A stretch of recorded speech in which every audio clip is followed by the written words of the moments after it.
Според някои езотерични източници, когато човек е все още в духовната си форма, преди да дойде на Земята, той си избира в каква държава и в какво семейство да се роди, какво да изследва в дадения му живот, дали да има развит усет към лекуване, музика, спорт, литература или нещо друго.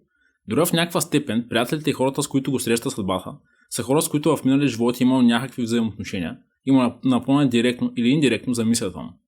Поради тези причини, всеки човек се ражда с определени предпоставки, които му помагат да постигне добро разбиране за живота си, но и се ражда с специфични слабости, било последствия от карма или пък такива, които ще му отсветят живота по начин, който може да му гарантира достатъчно добро ниво на духовно тестване и израстване в нашата реалност тук и сега.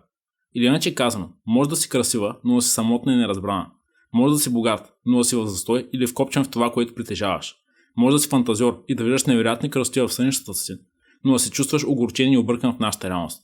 Може да си на пръв поглед най-щастливият човек на света, но на закрити врата да страдаш от тежка болест.